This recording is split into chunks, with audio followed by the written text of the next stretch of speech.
Did I get you off guard there? Hello and welcome to Thoughts from the Movies.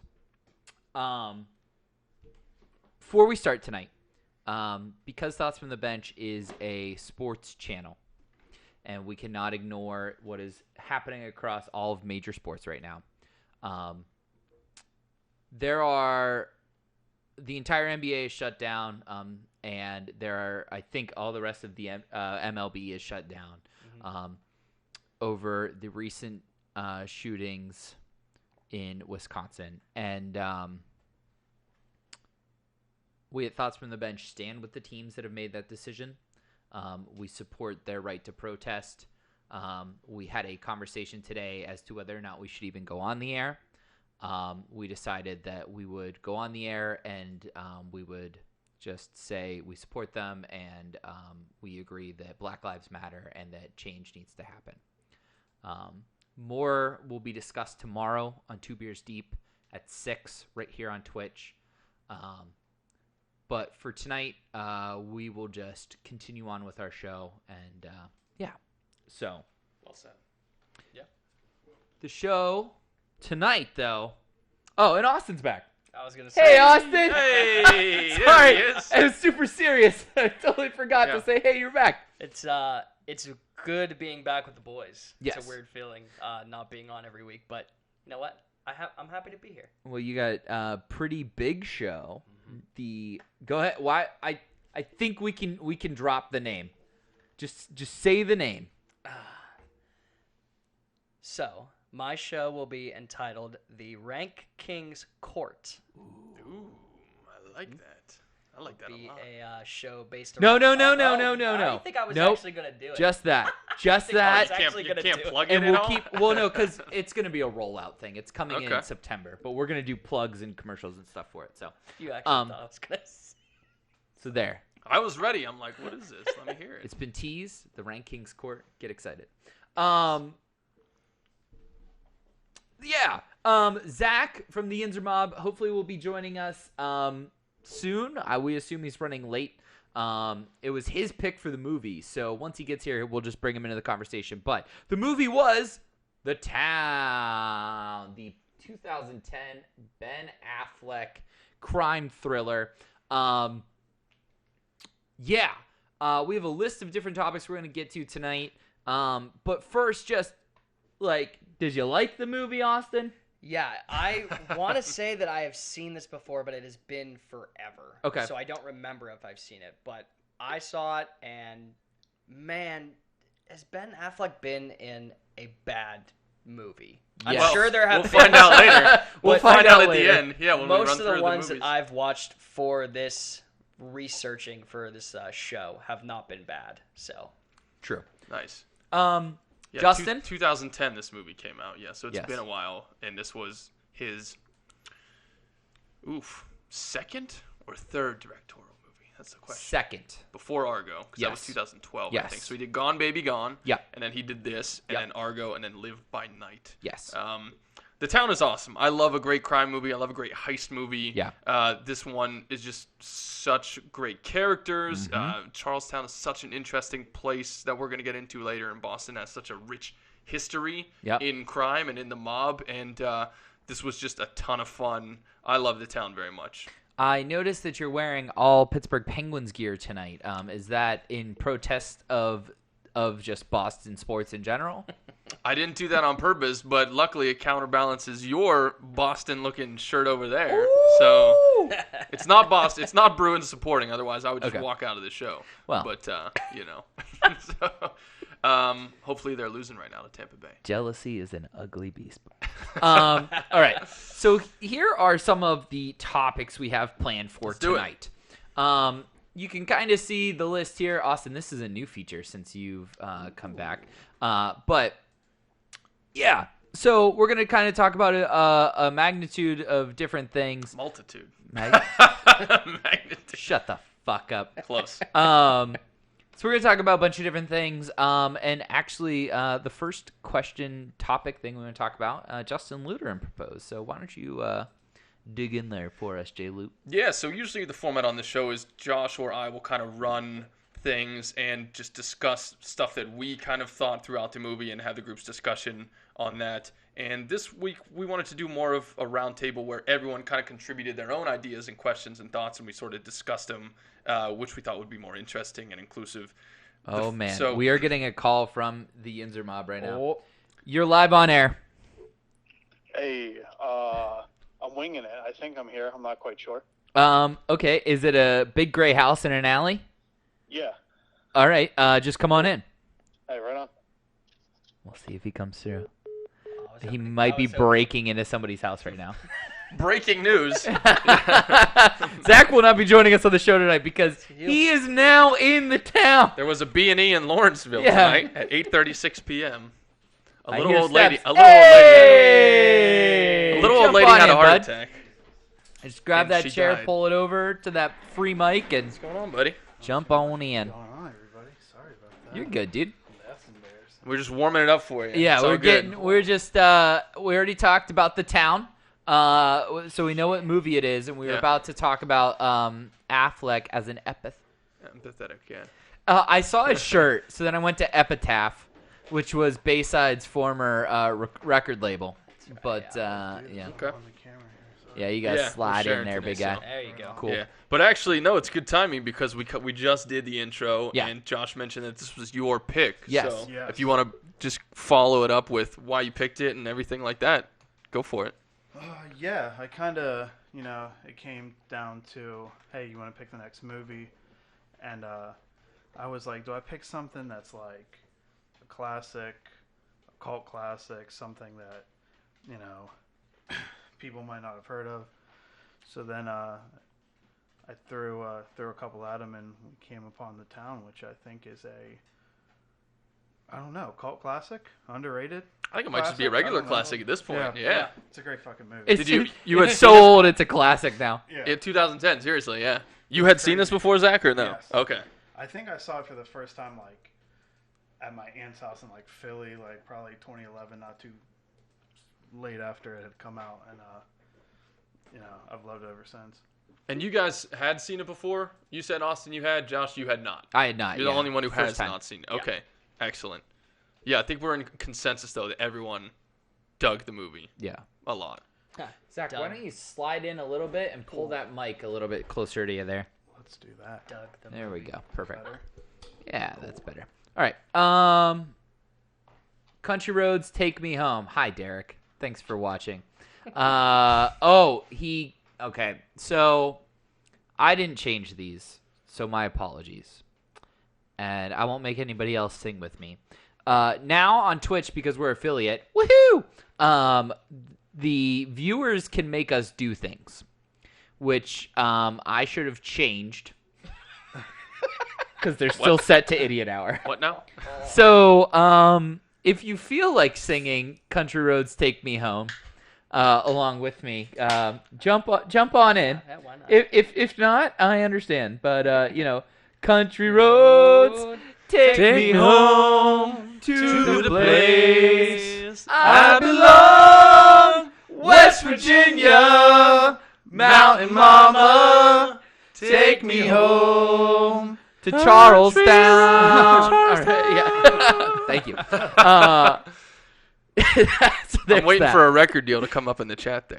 You know what? We harmonized quite well, boys. Yeah. I'll give us some Sure. credit there. I ain't no music expert. But So yeah, everybody dug it.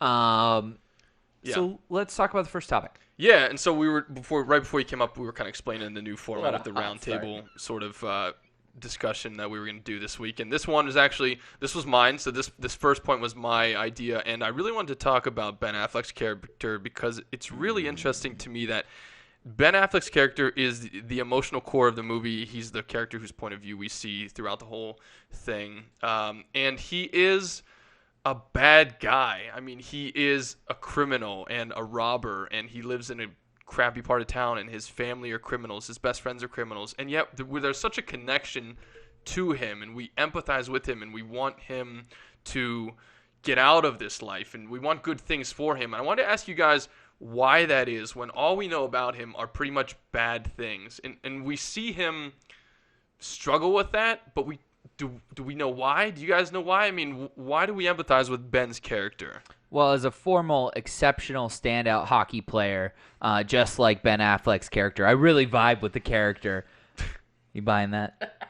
No. Because he plays hockey? Yeah, I don't know. It's I mean, if you have something that, like, you remembered, like, oh, yeah, that was when he was being a good guy, I mean, please share it. But I feel like his whole history is that he's, is everything about him points to him being a bad guy. Yeah, no, and yet absolutely. In our eyes, in the viewer's eyes, he's kind of the good guy of the story. Right. Zach? Austin? Oh, if he wants to jump in, I think I got one, but... Yeah, you take it first. Alrighty. I think we see in the film, basically, because... going even from the first robbery, he's the one that kind of wants to smooth things along without any casualties. There's always that bad perceptive guy, but wants to get out away with like any casualties. And that's why I feel like we empathize with him a lot, because he's just trying to do this so he can get out. He doesn't enjoy doing this, but it's his only way of essentially surviving. But is that true, though? Because he works the job, he has the day job at the masonry, breaking rocks, right? And they've done multiple robberies, and they're making big scores on these things. So it's not like they're hurting for it doesn't seem like they're hurting for cash. I don't know if they're big Oh, that's true. He scores. drives that Avalanche, though. Which Yeah, in 2010, that Avalanche was... I think they all got 90K. done. They got 90K a piece for that first one, I think they said. And they have to you're kick right, they you're kick right, back you're to right. Because the that was florist. one of the but- first banks they robbed, right? Because they robbed only like one of their bank and like 6 trucks. Right, Yeah. prior, so- right. So I get what you're saying for sure, that he doesn't want anybody to get hurt, and he calms the girl down, and he's sort of like the gentle robber, but he's still a criminal nonetheless, and we don't really know his motives for why he's a criminal, or do we? Good.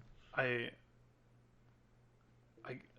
point I'll bring up later, I kind of like, we'll kind of elaborate on this, so I don't want to get like too crazy into it right now. But I think it's like a 50-50 split. Like, as the movie goes on, they show him kind of being compassionate towards the bank teller and such, but they try to narrow that or hone that in with the story about his mom being a junkie, and his dad's in prison, so you maybe feel for him in that regard. But ultimately, I think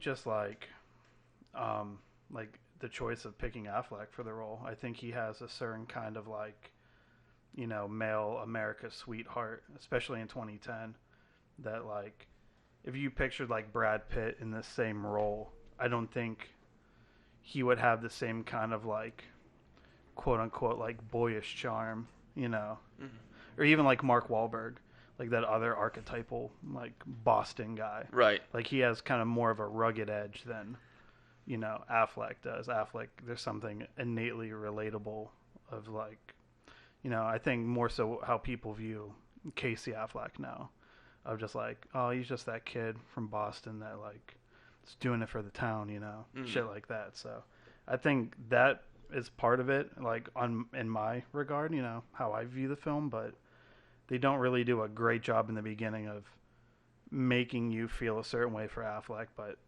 I feel like ultimately you do. Yeah, and that's a good point, because one of the things was, is it because of the acting and the performance, or is it because of the writing and the story? And like you said, I think Ben sort of has that very gentle nature about him. Like, he's a very physically imposing man, but he's at the same time, like when he's talking to Rachel, and he's very soft-spoken and his eyes are very earnest. Like, that's full on, I think, his performance coming through as being just sort of a good-natured, well-meaning guy, right? So do you guys think that it's from the performance more than it is the writing and the character? Josh and Austin? I think it has a lot to do with performance, but I'm playing this clip in particular because I think it also has a lot to do with the directorial decisions he made as the director. If you notice throughout the movie, and you can see in this scene here, acting with Rebecca Hall, every time he lies, the camera gets really tight on his face. And every time he's being sincere and truthful, it's backed off significantly. I'm glad you pointed that out. So I think not only is it a stellar performance from Ben Affleck, but also he enhances his own performance with a little, hand in hand there as the director, by making some really intelligent decisions with his lead character. Oh, look at that. There's just a little text coming in there. But yeah, I think that has a lot to do with it. I mean, so he just got done telling her a whole bunch of lies here, and then it's gonna pop back out, and it'll be back to a wider shot. See, look, oh, hey, yeah, I'm a happy, nice guy now. Yeah. So I think that has a lot to do with it. It's not just it's a brilliant performance, but I think the directing in this movie helps that character more than any other character. Interesting. So, do you guys view him as a good guy, or is he a bad guy? I guess that's really what the question comes down to. Is he a good guy, or is he a bad guy? Let me put it this way, because it's really tricky. He's a bad guy with good intentions. Like Let you? me say that. Yeah, we can say that. I'm the bad guy, Billie Eilish. Plenty. Bad guy with bad intentions. Yeah, Bad guy with bad he's a bad intentions boy all with day. his Vineyard Yeah. Wales shirt on. So- Yeah, he's a bad guy. Yeah. He's a bro. And clarify for me, though, boys, because do we figure out why he's robbing the banks? I mean, there's that thing with the florist where they're giving him vigs from the robberies, right? And he forces him to do the last one. But he tells Rachel they hit like 5 trucks and 2 banks, right? And why is this? What's he doing with the money? Well, it's the family business. Yeah, I would say that he inherited that sense of doing this from his father. Sometimes the only thing you can do is emulate the ones that have come before you. I mean, he's a failed hockey player. He clearly is not cut out for regular work because he only ever cared about hockey, and the only other thing he knows is crime. And he's just getting over drug addiction and everything, too. They said he was addicted to Oh, oxy. that's right. I forgot. Yeah. Yeah, he's a bad guy. Gotcha. As I'm fucking putting my foot down. Ben Affleck, bad guy. Bad Ben guy, but- Stiller, good guy. I gotta say, Not in this movie, but Yeah. a good Yes. guy.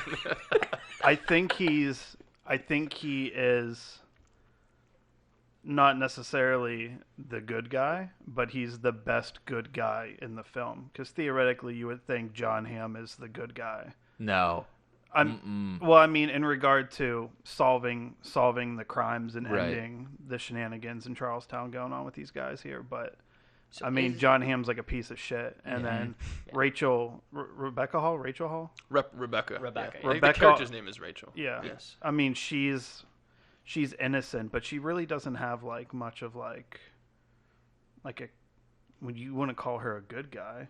Like she's just kind of like a plot device. She's like, a love she doesn't interest, have I like think. a Yeah. So yeah. would we consider him more an anti-hero from Yes. perspective? He's No. He's Yes. yeah. He's Yes. just a bad guy. Still down? I think he's the definition of an anti-hero. I think he's the quote unquote Tony Soprano of Charlestown.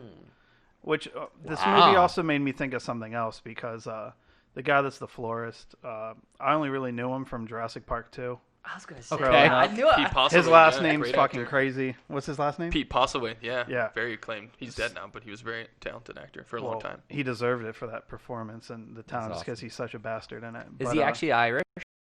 I don't know. I want to say he's British, actually, but I have to double Okay, check. well, you know. But whatever.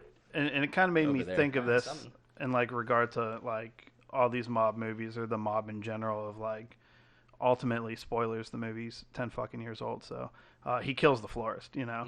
And you think like, why was he beholden to this like piece of shit? And you think, you know, it's like a sense of like duty because it's what his father did and such, but like it's just like mind numbing when you think like a lot of these like mob franchises and you know cinema, but mostly in real life, like you think a lot of this shit is just from a sense of like you're beholden to somebody else but still have like a sense of pride because it's like what your father did. So even though you might not be in the best situation, it's just like wild to me that people like live in this construct of like, you know, doing something you know is like not in your best interest or fucked up, but you feel like you have to. You know, it's just wild because like he could have killed this guy, you know, before the movie and took place, and you don't even have a movie. But Definitely. just something I never really thought about that it made me think of watching this. And I think that's something we'll dive into a little more when we get into the Charlestown section, because we want to do a little breakdown of that whole area on its own. But good stuff about Ben Affleck, boys. Let's move on to the next one. So we talked about Ben's character, and then Austin, this was mine. your point, I think. Yeah. I mean, I love Blake Lively in general, so I, for one, forgot that she was in this movie when I first started watching. And then she popped on screen, and I was like, oh, yes. Give me some Blake Lively, baby. But my question for you guys is, do you guys sympathize with her character? Like, we go through and we find out that she was put on drugs at a young age, and ultimately it's never, like, confirmed, but we believe that her kid is Doug's, Ben Affleck's character's kid, and the sister of his friend that took the bullet for him and took 9 years in prison. Like, throughout the film, she makes a lot of decisions that make you, like, want to hate her in this movie. But do we sympathize with it because that's what she was brought up with and what she was dealt, like, the life's cards with? Or do we just say she's a piece of shit and we move on? I'm saying she's a piece of shit. And Somebody's got to say it. And I'll say it because, I love the town, but it's one of those, and like I think I said this before talking about maybe, I don't even know what movie it was, but I don't like The Departed, But there's there's a lot of these, Boston movies where, like, the fighter, like, they call, like, what Mark Wahlberg's sisters, like, MTV girls and shit. Yeah. And of all the, like, tropes that are, like, super exhausted in these Boston movies, Blake Lively's character is the most played out one. Interesting. I appreciate it. I was glad to see her, but I could have, whatever. Fuck her. I think I agree with Zach on that one. She, like Austin said, grew up in this world, and her circumstances were what they were that kind of forced her or led her down this path of drugs and addiction and things like that, prostitution. And there's something to be said for that. But there are also a lot of people who have had similar lives and pulled themselves out and recovered and were able to turn things around. And I think it represents a certain weakness in her character that she didn't and she doesn't, and just continues to not even show any signs that she wants to in this movie be any different than she is. So because I don't see her trying or making an effort and just continuing on, I can't feel sympathy for her, as shitty as her circumstances are. Now, I'll say this, because I believe that she makes at least one attempt, but that's after, guy's name I'm losing track of, FBI John guy. Hamm. Yeah, had already talked to her, and then she goes and decides, like, hey, I want out of this life, I finally want out of this life, but Ben Affleck essentially shuts her out completely. And like I said, we don't know if this is his kid or not, because it never really specifies. There's only, like, one interaction with it between him and Jeremy Renner's character. You gotta figure that's a pretty shitty thing to just drop on somebody that has been with you your entire life. That to say, like, oh, I'm done, I'm out, I'm going with another woman. Like, do we expect her to not react in a piece of shit way? I mean, like, think about that for a hot second. Like, if the kid is actually his, he's willing to be like, nah, don't want anything to do with it. I'm gone. I want out. Which eventually then causes her to, put, like, I think, like, what, 3 different drugs in her system and crash the car, almost killing the child, which doesn't help prove my point at all, but still. Like, Yeah, I can't say for sure if it was his kid or not. I feel like it was hinted at that, but I also think that the way his character is, doesn't seem like someone who would just abandon his child because he's That's so what it much about seems. family and loyalty and all that stuff. But I don't know. It's hard to tell. I sympathize with her as someone who is known Ben Affleck for a long time and is in a relationship with him and loves him, obviously, but she's just damaged and it doesn't work and he wants somebody different and wants out. And that sucks for her, and I sympathize with her in that regard. But as far as her shitty life going, I don't. okay. Derek asks, where does it rank all time as far as mob/crime types? Is that where does the movie rank? No, I think. What was that? I think that trope, and I think with Zach, I 100% agree. I think it's the worst. It doesn't make a top 10 list because it's an unneeded plot device that you could do so much more with, She doesn't need to be a hooker. She doesn't need to be on drugs. No. She could have just been like somebody who was in love or in a relationship with Ben Affleck. I hate the hooker who spoils the plot for everybody. She's the ex machina of the movie. Not the movie. I'm referring to the script thing. Okay. All right. But she's the out card, right? She's written into that script solely to spoil the ending of the movie. So, I think the character's worthless. Whether or not Blake Lively's playing it, I don't really care. I just think the character's worthless. And how come it's never a dude?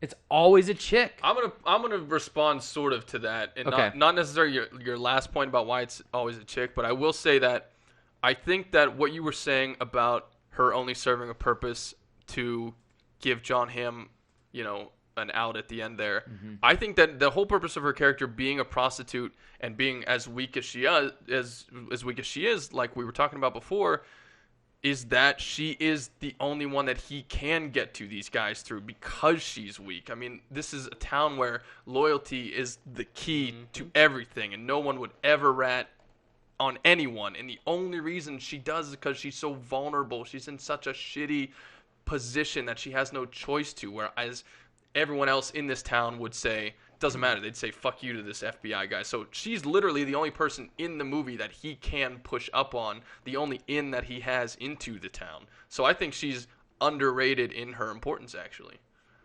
I'll kind of play off of that. And like you were saying earlier, it's like it doesn't make the top 10 of like these mob tropes. And I think it like, in the regard that I don't like it, I agree. But in the regard that I think it's in almost every mob movie, I think it's like a top 5 like plot device in every mob movie. Like you have Sharon Stone in Casino, you have Ray Liotta's girlfriend that isn't his wife in Goodfellas, and it's that character that kind of like fucks things up for them, to a certain extent, But then also, and like you were saying, why is it always a woman? But in these movies, like. Yeah, it's Blake Lively, but then it's also Jeremy Renner, In Casino, it's Sharon Stone, but Joe Pesci also fucks over Robert De Niro. In Goodfellas, it's his fucked up girlfriend, but it's also Joe Pesci. I think, like, a lot of the times they set these, like, female character up as, like, they're the most clearly, like, the nagging woman in their life or whatever. So you, like, see, like, oh, my God, like, she's fucking everything up, and it kind of is the like switcheroo where it's like, oh no, gotcha, it's your best fucking friend that really fucks everything up for you, So, well, that's interesting because it's two types of fucking up, right? So it's Blake Lively is fucking up in that she is weak and she's pressed on and she gives up things that she shouldn't give up and that other people wouldn't give up, and that fucks things up. Whereas the Jeremy Renner character or the Joe Pesci character in Casino or Goodfellas are fuck-ups in the sense that they are not going to give you up based on loyalty. They are just so hot-headed and violent and temperamental that they just naturally are going to fuck things up because they're so on edge. But it's a different kind of fucking up, and it's interesting that, like Josh was saying, why is and what Zach was saying about like the nagging, weak side character, it is always a woman, you're right. But I think that's certainly something that's reflective of the times of being, a decade or more older, but there is something to be said for that argument, I think. All right. I think we exhausted that one. Let's move on. She didn't deserve that much from us. How many times? Too much gossip for the Gossip Girl. Wow. Yeah. You've been thinking about that one all day. I had a Gossip Girl pun that I was going to put in the beginning, but I couldn't remember if it was Gossip Girl or Golden Girl or whatever fucking all the girl shows. Fucking Blanche. How many times did Jeremy Renner listen to Jump Around in preparation for this role? He was hyped. Yeah. He was into it. Can we just talk about the Oscar-nominated Jeremy Renner for his performance in The Fucking Town? The only Oscar nominee of this movie was Jeremy Renner's performance. Yep. He was fucking awesome. Yeah. Like, from the drop, I'm like, this is going to be good. I love Jeremy Renner in this. He's my favorite character in this. He is badass in this. He's on the edge. He plays a character that is like is if we're referring to the top 10 tropes, he's my favorite trope. Yeah. He's the Joe Pesci trope, right? He's the way over the edge, like living and breathing the mob mentality, like all that kind of shit. And Jeremy Renner maybe does it better than anybody except for Joe I was gonna say you put Joe Pesci in there. That's putting the bar pretty high. I don't know. But that's how much I really enjoyed his performance in this movie. Mm-hmm. I literally believed him. Like, Ben Affleck is almost too big of a movie star for me to 100% believe him. I'm always like, that's Ben Affleck in a movie. Jeremy Renner, like, became this character. Like, when he was wearing that Celtics tracksuit that matched the top and the bottom. Or, like, the Ben Affleck's like, I need you to help me with something. You can't ask me any questions, and I'm not telling you where we're going, but we're going to hurt somebody. And Jeremy Renner's only response is, which car are we taking? Like, fucking brilliant. I knew you were going to love that line. He was so good. It might be the best line in the movie. Yeah. Oh, my God, did I love Jeremy Renner in this movie. Yeah. I had to look up if he was actually from Boston or not. Nope. I was almost convinced. I was like, I got to take it to Google real quick. I got to take Google. Google smarten me up. I needed answers. Jeremy Renner really from Boston? I want to see where this was at in his filmography, because Jeremy Renner, before Marvel, was an indie guy. And this was 2010, so I don't really know how many people's radar he would have been on at this time, to be honest. He's on it after this. He did The Hurt Locker in 2008, which won Best Picture. Yes. And he, other than that, he was just in supporting roles in a lot of movies that most people probably never heard of. I mean, Hurt Locker was really his breakout, and then this was after that by 2 years. But I still, and a lot of people didn't see Hurt Locker. It didn't do very much money. So I still think Jeremy Renner, is crazy. This is probably what put him on the map a little bit more so. Agreed. This isn't even a topic. I just want to talk about how badass Jeremy Renner is in this movie. And I really want to know, did he get House of Pain lyrics tattooed into his skin in preparation for the film? He seemed like he went deep into it. He might have. He probably just had, like, Slain, like, rap it for him, like, in the trailer before Yes. every fucking scene. Hype man. He was like, you're in that scene. Just fucking sing the song for me. Come on. Yeah. Yeah. Well, what do you guys think? And this ties back into Ben Affleck's character, right? Because these are childhood friends who essentially had the same lives, but just viewed them so differently. What do you think the difference was between the two of them, that they had such different wants and goals in their life? I mean, Jeremy Renner just wanted to be this life, or he was just so deep into it, so committed to it, he would never think of anything else. And he did 9 years in prison for his buddy, and he comes out and he's like, I'm not going to ask you to forgive me, but and then Ben Affleck is just wanting to get out of this life, and one's violent, one's not so violent. They're just totally different personalities, but they're so much the same person. So what is it about them, do you guys think, where do they diverge in their lives?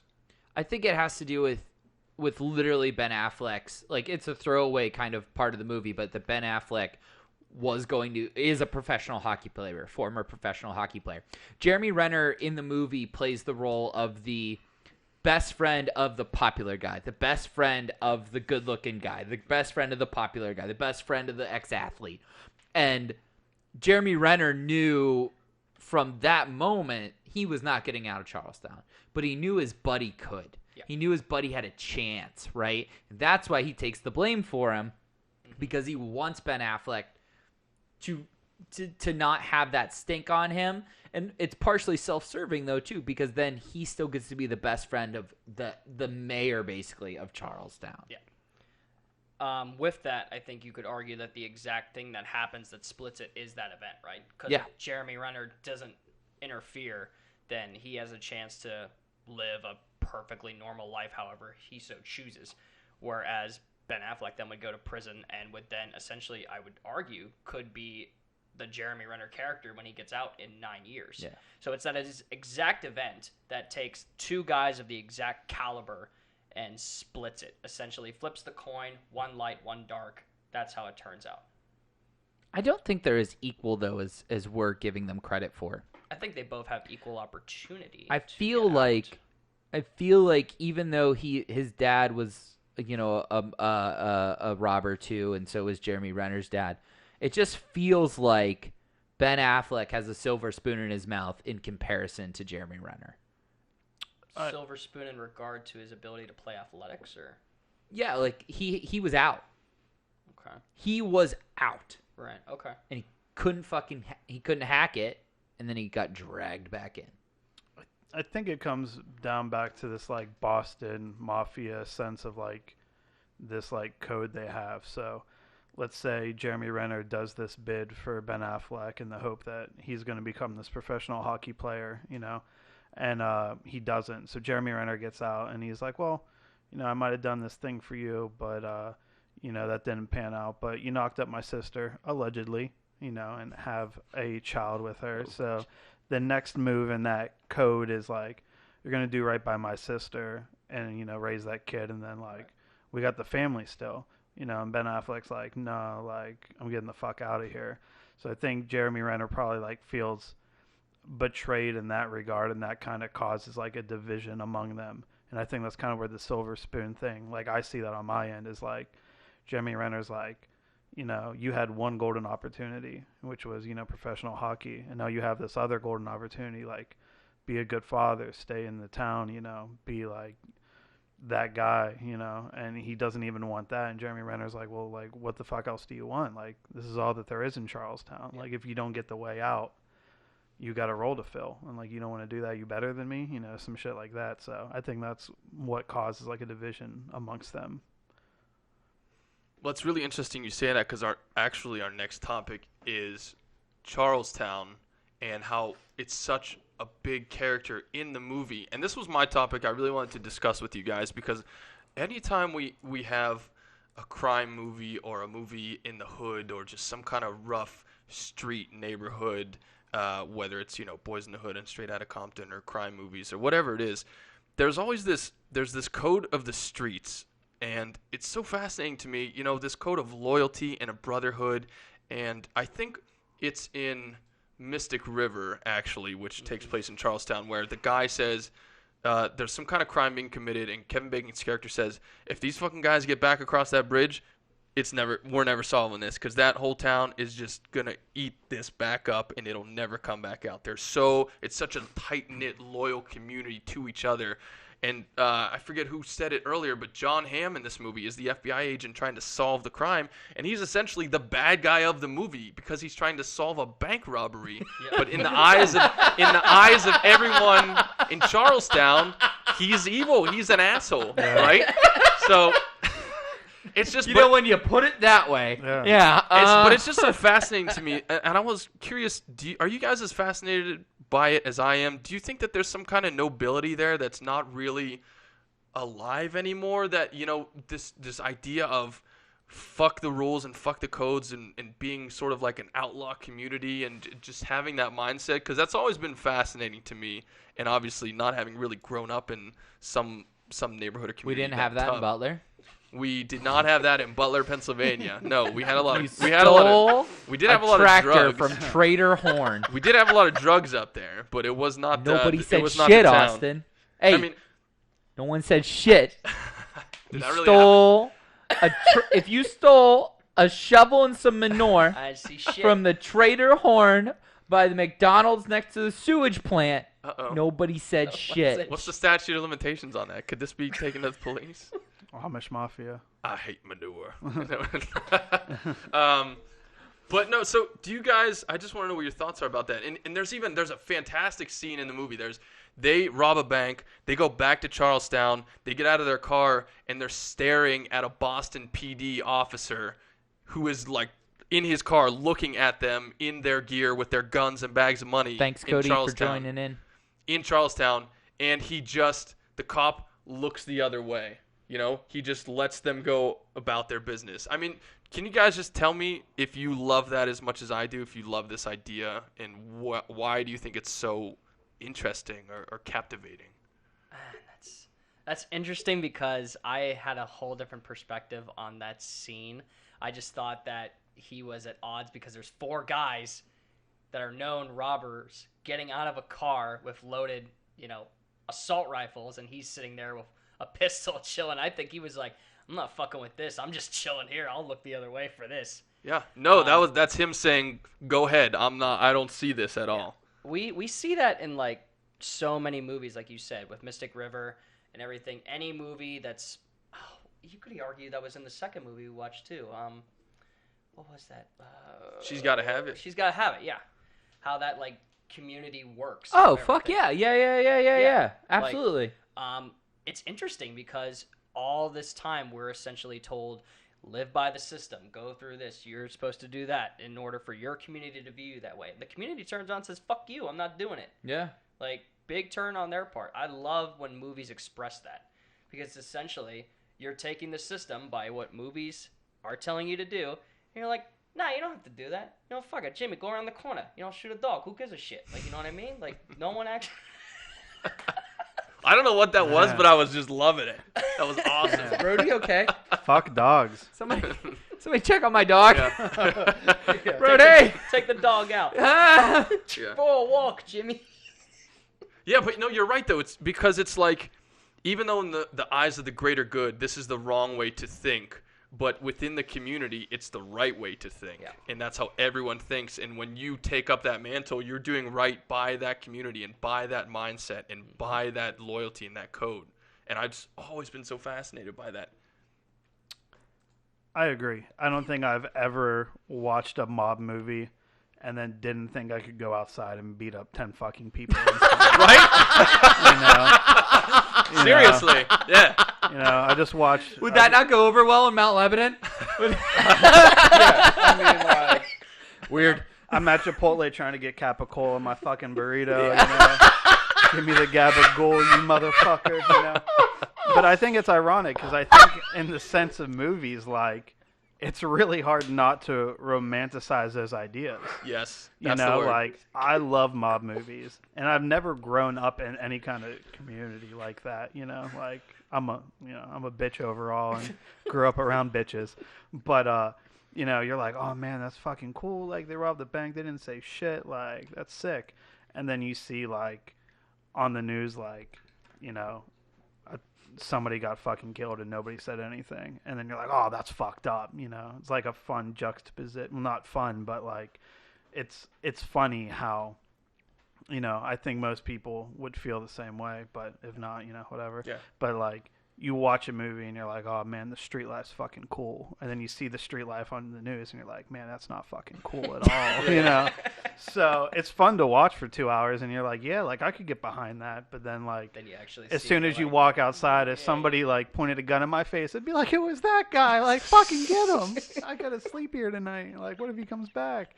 You know, so I enjoy it, but like, I don't think I could in live my it. real life application of like being a person, like, somebody put a fucking note on my car like the other day about where I parked.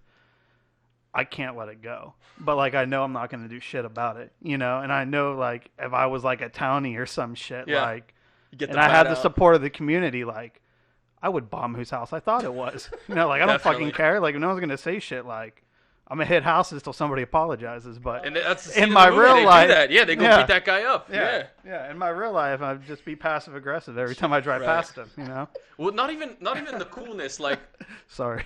I was gonna make fun of This Zach. is all alleged. Now I don't think I want to make fun of Zach anymore. Check your you saw house that. You saw what's today. underneath. I yeah. know where you live, Yeah. motherfucker. Yeah. It took me a while, but Yeah. Well, all right. So let me ask you this: there's the coolness factor of it. First, hold on. Can you imagine Zach at Chipotle unwrapping his burrito and putting capicola in it? Yeah. He's just like a full Adidas tracksuit, Yeah. chain, chest hair. Chest hair coming Yeah. out. He's like, yo, give me the capicola. capicola, And my they're like, burrito. sir, this is a Mexican Yeah. fast casual restaurant. you know, you guys don't got fucking mozzarella? What the Yeah. fuck? And I'll be Bang. back there making my own burrito. Like, get the fuck out of here. I said 2 tortillas. This place is fucking insured. Give me an extra dressing, you bitch. man. Oh, my God. Oh man. Okay, but so now let me follow up with this though. The coolness factor is definitely a thing, Very right? We cool. all want to Yeah. believe like we Yes. could or would live a life like that, even though in reality we never would, right? But also, do you guys respect these guys who No. are criminals and lowlifes? But there's some like Jeremy Renner. He did a decade in prison for a guy. Mm-hmm. and he didn't have to, Mhm. how can you not fucking respect that? Because I want to be John Hamm's character. Of course you do. I'm dead serious. Wow. Wow. The entire time, like when John Hamm's like got his takeout container and he's on the phone, he's like, "Close the fucking bridge." I'm like, that guy. I like that guy. He has the power that they think they have. Right. Do they not have power though? I mean, they literally rob a bank, stare a cop in the face, and he lets them go without saying But they don't. They only have power as long as they're on that side of the bridge. And he only has power as long as they're on the other side of the bridge. He has no power in Charlestown. He gets them. There's a lot of cool At shit in this Fenway. movie. There's a lot of cool shit Oh, in that's this true. movie. He does get Yeah. them. I at think the Fenway. steeziest, coolest part of this fucking movie is when Affleck goes to see the florist, and that old fat motherfucker just pulls the shotgun out and like tucks it against his gut. That's the steeziest shit I've ever seen, and that might be the baddest motherfucker in the movie, but probably got underlying health conditions. Probably like can't play with his grandkids. He gets fucking murdered. Like I don't want to be that guy. Definitely. No, I don't want to be old and fat and worried about my fucking life all the time. Like it's cool, but I don't want that life. So this wasn't in our rundown, but let me just propose it to the group. Okay. All the other hits are in Charlestown, correct? All the other banks they hit? Yeah. I don't think so. Why would they wouldn't hit their local community. They're too loyal to their community. Okay, they so they're all they in go Boston. into Boston and then come back to Charlestown. Okay. Because that's where they know they're safe. I was maybe hypothesizing that the Irish guy had them hit in Boston knowing they'd get caught.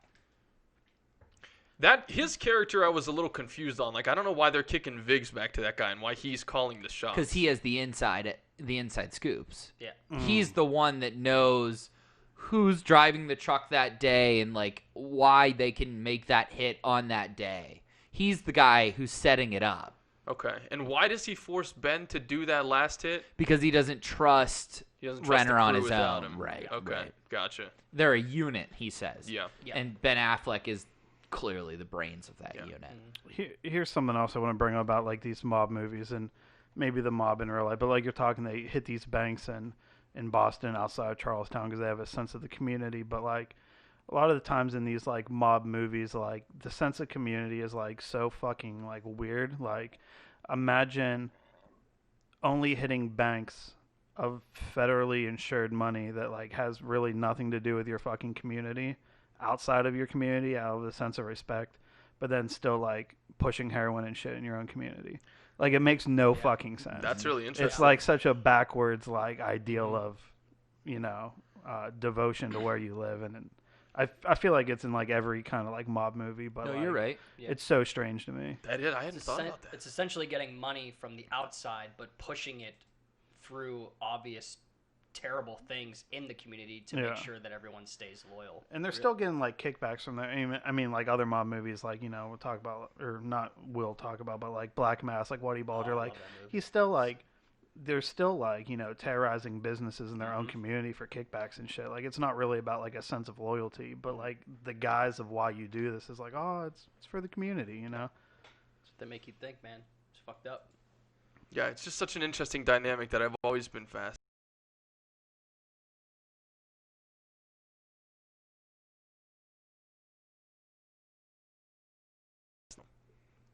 Yeah.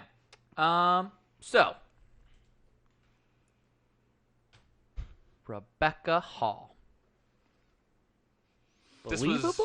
This was your category, right? This is me. Okay. Let me just play this clip and we'll kind of talk about it as it's playing here. Hey, I'm getting ready to leave, and she I'll now call knows Stinky's Ben in the Affleck's a order. bad guy, confirmed bad guy, and this is how she's gonna react to it.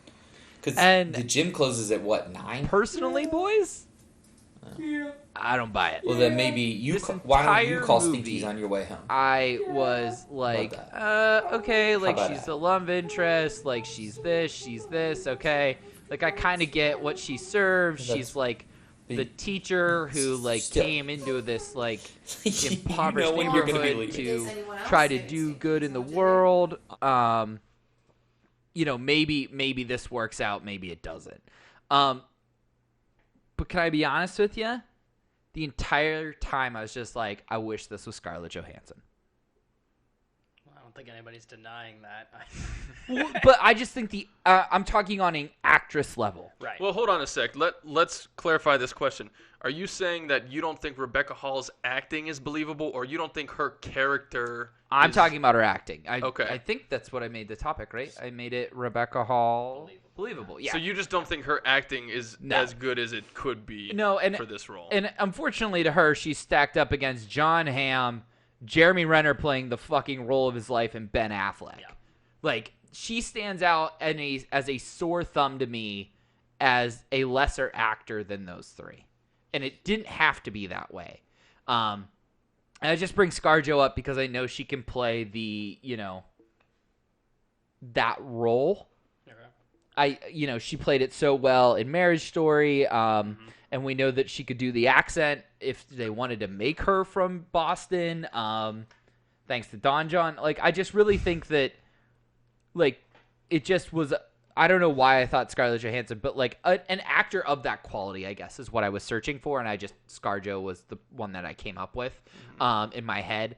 But I just did not think Rebecca Hall was good in this movie. So you're saying the whole movie or just that scene? But you think movie. overall she Yeah. wasn't doing it for you? No, not Interesting. at all. Did you guys think that? I didn't have a problem with it. So here's what I'll say with it. They bring up the tattoo notion on a couple of instances in this film, like Jeremy Renner's tattoo on the back of his neck with her seeing it. From a character perspective, you figured that's what would have done them in if they're going back to it. How many times he sits down at the table and Ben Affleck has to cover his neck up, but she finds out from John Hamm, of all things, that, and you figure if you're that loyal and that respected to Ben Affleck's character, why in the world would you freak out when an FBI agent who probably doesn't know what he's talking about trying to just, like they say, you got to look out for number one, right? When they're at the diner, you got to look out for number one. They're just trying to go home, clean their paycheck, go home and take a TV dinner and eat. So you wonder, why did she believe this so instantly? Like, that's the problem. Because he's an FBI agent that showed up at her door and was like, your fucking boyfriend's a criminal. Yeah. And it's weird because she lives in the Hang town. on a second. No, wait a minute. Fucking wait a minute. Uh-oh. We were talking about that Trader Horn robbery earlier. You know who helped me on that robbery? Not that I did it allegedly. Your girlfriend, Bree. I don't know if that's entirely true. Yeah, because she's from B-Town, too. That doesn't mean anything. Yeah, no, Way to I think call it her out on does. air. B-Town people associate- stick together. Hey, Way to call her that's out on my air. brother over there. You should have looked up the Alex, statute of some bullshit. limitations. That's what I said. I'm like, is this? Are we clear of this yet? But So, but back to that. So, and I'm sorry to cut you off real quick, Zach. Let me finish that thought. So, Rebecca Hall lives in the town, but she is not a townie. Correct. So the FBI guy can certainly wave his badge and intimidate her. Yeah, she's from like some I agree. small town in Minnesota or something. I have 2 points here. First off, I guess 3 points. One, I agree. I wasn't distracted by her performance, but I think almost anyone else could have done it as well, if not better. And I can't think of her from anything. So if it would have been ScarJo, I would have been like, fuck yeah. But Rebecca Hall, I'm like, yeah, whatever. Secondly, I don't know that she knows Affleck. Like they just met at a laundromat. I don't think they're that far in their relationship. I think it's the relationship's a lot of Affleck sweet talking her and shit. Mm-hmm. So she's probably comfortable with him, but doesn't have any real foundations with him. And then also, I don't know if anyone here has ever been interrogated by any sense of law enforcement. And then one time the state police showed up because they thought I was selling heroin at the Rivers, and it was a big fucking misunderstanding. But it was the scariest. Did they have good reason? Did they have probable cause? They had a picture of a guy getting in an elevator, and he was fat and had glasses, and I was like, "Fuck yeah, I guess." Same, But I'm just saying, when the fucking, when the Jakes show up at your fucking house, you're 5 deep with photocopy pictures of your driver's license and shit. You get a little intimidated. So when the police are like, "Hey, we might think some shit's going on," maybe Hey, Do you Really? know Bree from Butler who helped Josh knock off the Trader Horns? Oh yeah, why don't you just keep saying it? That's good. Yeah. Just keep repeating it. This is bag Anything manure else You you looking guys you for- were the getaway guy. Anything else that you guys robbed? But But no, to that Can't go point, to Sewickley. I don't to know. that point though, didn't John Hamm showed her pictures of Yeah. the guys? yeah. But they are not in the process of the robbery, I guess though. No, he showed mugshots. Yeah, but Shot that the was one, I yeah. think. not in relation to the banks. Like they were just generic mugshots. So. Yeah, no, he Were just. they just the pictures that he took at like It the could be, barbecues it and could be. everything? Like when he was like staking them. But it up? was in an FBI folder on FBI paper. I mean, like Yeah. it was very legit looking, just from what I saw. Yeah. From my TV, I was like, "Oh, this is quality paper." Yeah, I Got mean, some if the- glossy prints. If the FBI showed up at my house tomorrow and I had generic pictures of you guys, I'd be like, it was just a Twitch stream. Like, I don't know what the fuck is going Yeah. on. Like, Like, you ever see this you ever movie? seen this guy Like, around a Trader Horns? He's like, "Yes." I don't know shit about Butler, man. You gotta leave me alone. Yeah. All right. So what's Austin and Zach? Do you guys say I'm saying yay or no. nay on her acting? Believable or Not you weren't into it? I mean, not unbelievable, but like I could take it or leave. It could have been anybody, you know. Yeah, that's kind of me. I'm just like it was fine. Yeah. Yeah. I think Rebecca Hall, unfortunately, is an actor that a lot of people don't really know from anything. I mean, she's been in things, but it's usually part of an ensemble, just like this movie, where she gets unfortunately kind of overshadowed. So she's not really a household name. Zach, Yes, sir. last night you called me with your topic, This is one that I've been excited about. and I was like, "Holy shit! I didn't even realize this was happening." I So, weave the tale, my friend, and I have some visuals to help you. mean, okay. So whenever you're ready. Do you have them like? Oh yeah, all? in order. Okay. Yep. So I, when it was posed to us that we had to come up with questions, I was like, do I gotta do like fucking trivia? Like I don't know, you know. I kind of liked it because last time I just showed up and you know Josh had everything fucking painted out, and I just had to say some words, you know. So I was like, fuck, you know. So he gives some examples last night, and I'm driving home, and I can't take any real like prolific credit for this. I just want to say like this wasn't some thing I was stewing on since I watched the movie, but I did come up with this theory. I don't know. Yeah. I noticed something. I don't know. Whatever. And it was this idea of them wearing masks. So I don't know if you guys know the Fugees, the score like M to the A, S to the K. You know, wear a mask on your face doesn't make so okay. So it's the idea of like wearing a mask to like separate your real self from this other self. Okay. So when they rob the first bank, they're wearing these skull masks, right? And as the movie progresses, we realize that Jeremy Renner and Ben Affleck are, while they're involved in the same thing, they're two very different people in a regard. So they're concealing their identities by wearing these masks. And Jeremy Renner, he fucking hits the guy in the face with the gun that was Daddy Warbucks in the like TV version of Annie or whatever the fuck. I don't know his name. You know who I'm The talking bank about. manager. Yeah. Yeah. What else is he from? He's been in all kinds. Yeah, of stuff, Daddy but Warbucks, yeah, I don't know. He's a character actor. So they have a plan. This whole thing, if you're fucking robbing banks, you gotta have your shit tight, right? So he like breaks from the plan, you know, hits this guy in the face, and we see Jeremy Renner's tattoo in the scene, you know. This little bit of Jeremy Renner's true self is exposed in the same regard where he can't follow the plan, you know. So then the next set of robberies is they're wearing the hockey mask. So he meets Rebecca Hall at her house, and she's like, "Oh, these guys are fucking bothering me." He does the whole thing like, "Which call are we taking?" So they once again they're concealing their identities, right? So once again, Jeremy Renner just can't keep he can't not let these two pass, like not converge. So he shows his face and he's like, you know, I've seen your face, now you've seen mine. Like he can't keep it together even in this instance, you know. He takes his mask off. The two lives are converging again. So then they do the second robbery with the nun masks, you know, and it's once again like they've had their discussions about you know, their issues with loyalty and such. But they pull off this other, robbery. They're wearing the masks once again. They're doing the damn thing. And, no, all is kind of well in this moment, but, the movie itself has shown that there are these kind of issues brewing between them. Whew. So after this, John Hamm shows Ben Affleck's photo to Rebecca Hall. Rebecca Hall? Mm-hmm. Rebecca Hall. But when she confronts him, he says, like, hey, like, I was going to tell you the other night. Mm-hmm. She's like, this is what you do. You just, fuck me, and then, that's it or whatever. He's like, no, like, I tried to tell you the other night, blah, blah, blah, blah. So in that regard, he's like kind of come clean. Like, he's done with this life. He doesn't want to do this last job at Fenway, but he has to because of the florist, to set up his Easter egg to get the fuck out. And him and Jeremy Renner have the discussion where Jeremy Renner's like, if you leave, like, what am I going to do? Like, you have responsibilities, you have a son, blah, blah, blah.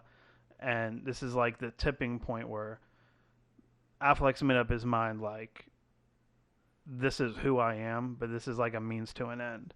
And kind of Renner in the same regard, just like, this is who I am, like, I'm this fucking street goon, So they go into this last robbery, and I mean, they still wear disguises, but like, they don't wear masks. Like, there's no masking that other person because they've embodied the whole self of it and just who they are. Yeah. Like, Affleck is not this guy and a bank robber. Renner's not the street guy who robs banks. Like, that's just, they are who they are, and this is what they have to do, And ultimately, Affleck gets off. Renner, suicide by cop. Like, this was it for them, like, for better or worse. And, their paths end in the way they end for each other, but they went into this last one saying, like, there's no need to wear a mask. Like, we are who we are. This is going to go down how the fuck it's going to go down no matter what, And that's kind of what I deduced. That's some deep shit. Yeah, man. Like, very interesting. They're a whole, like, unity, essentially wearing the costumes up until they really decide what they're doing and who they are. Right. And then they don't wear. Man, that's brilliant. And they don't even all wear the same costume in the final robbery. That's true, yeah. Damn. Fucking deep, Zach. I do what I can. I don't do a lot, but the things I do, I try. Well, let me pose this to you guys Sure. as sort of a rebuttal and see if we can justify it here. In this robbery, this is the last one, this is the climax of the movie, they are hitting Fenway, and they need to gain access to Fenway and cross paths with multiple people to start without suspicion. So does that alone justify going without masks? Shut up. Maybe not. Zach's point is so good. Don't even try to pick no, it apart. I thought about this. Because I thought about yeah! this. There we go. I thought about Fuck you, this. Justin. No. Because even in a kind of regard of this being the last one, like, the end of the line for both their characters. Like, if you live in Boston, what's bigger than fucking Fenway? Right. Like, this is it. This is, like, the jackpot. And I was thinking, well, like, oh, they don't wear masks. Like, but, like, masks wouldn't, like, just the disguise is more self-serving for what they're trying to do than a mask would. Like, if you were a security guard at Fenway and 3 guys showed up dressed like Ronald McDonald, you'd be like, I'm shooting this motherfucker. Like, what's going on? Chicken nugget Yeah. looking ass out. Yeah. And so, like, this is a way, because they don't, I guess in the ambulance and shit, they have, like, heavy, like, artillery and shit, but like, they need handguns. How the fuck are you gonna sneak a handgun into Fenway besides, like, dress as a cop? Right. So they don't.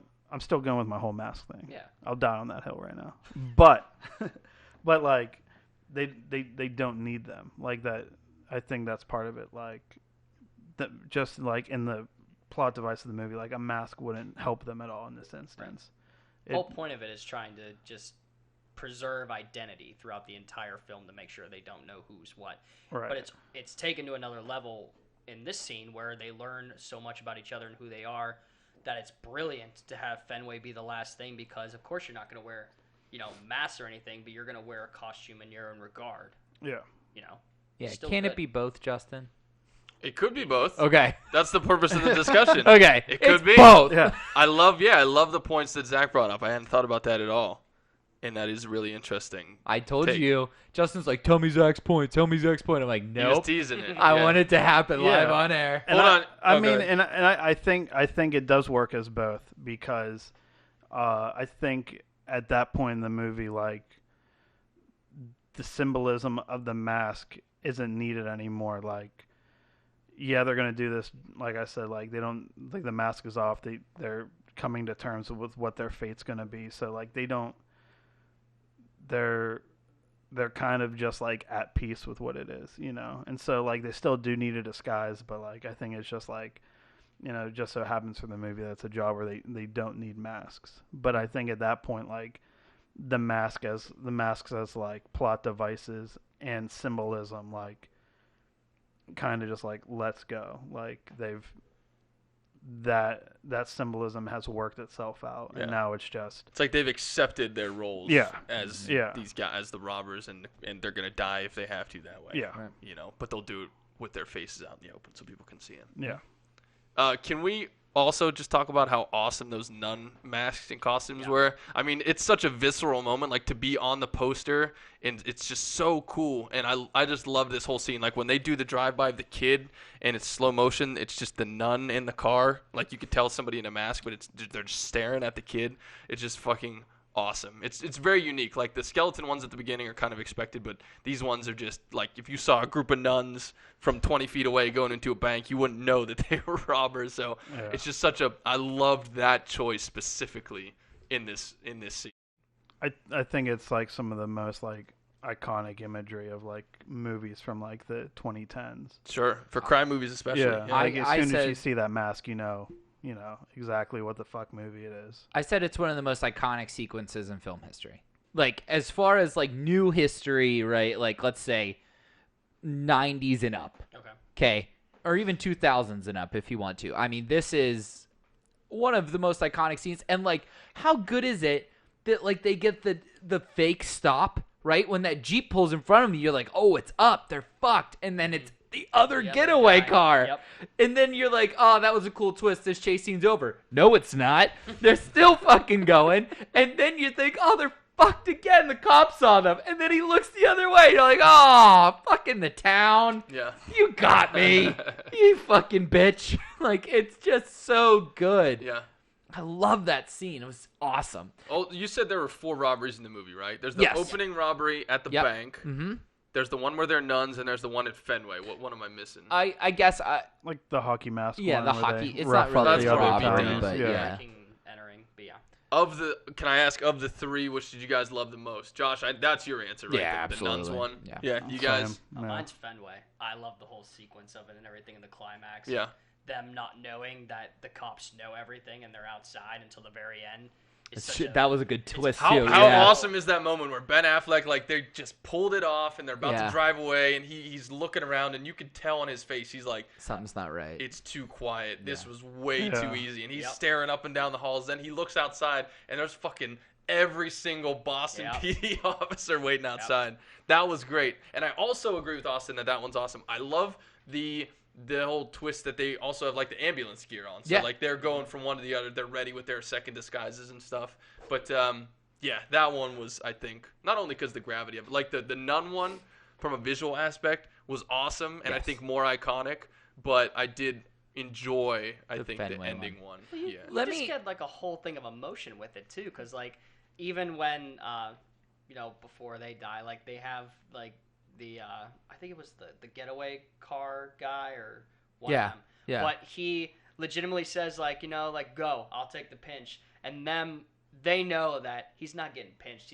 He's gonna die. Yeah. But he and, knows. and right. he knows like. We're like, okay, maybe they'll just get, and then he bowls through and just gets unloaded on. We're like, holy shit, Yeah. this dude just took his life for these guys. Yeah. Like, man. Hand in the air. Now, At the first time you saw this movie, okay, not this second time. The first time you saw the movie, after the first scene where you're like, oh, that was a cool remake of The Dark Knight.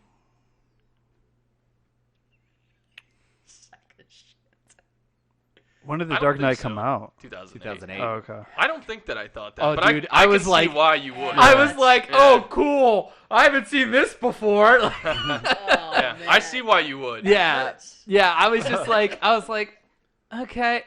Oh, you know what we? Oh, were you done with your point though? No, I Okay. mean the movie obviously much better. Yeah. Not better than The Dark Knight. Nothing's better than The Dark Knight. But grew to be its own amazing movie that is Yes. well worth watching and has amazing bank robbing scenes after that. But like with Ben Affleck like watching Dark Knight and he's like, man, one day I'd like to make a scene just like that one and also play Batman. Mission accomplished. Yeah. He On was both in fronts. 2008. Josh Elsas and Ben Affleck had the same fucking ideas. Okay, There you go. That's all. Can I say what we haven't talked about? A really cool, from a directing standpoint, with not only that opening scene, but another scene later in the movie. If you remember that first robbery scene, when they're first going into the building, it cuts from the action to the black and white security footage where it's completely silent as they're going in. I thought that was fucking amazing because it's it's loud and tense, and then you cut to black security footage, black and white, where you can't hear anything, and it just ups the tension so much because it's like loud and in your face and then dead silent, and you can see everybody getting beat coming. down. You know it's coming with it, but you just don't know when until you see like movement in, and you're like, oh shit, it's about to go down. Yeah, like you see them on screen pummeling someone, and because it's quiet, completely silent, like it's that much more effective. I thought that was an incredibly unique and fun choice. Hey Justin, Uh-oh. Was that in The Dark Knight too? it wasn't The Dark Knight too. Was it? No, it wasn't. Yeah, No, it wasn't. go back watch it. What scene? At the beginning scene where they cut to the security footage. I remember there is. And then they do it again in when Batman's beating the shit out of the Joker in the room.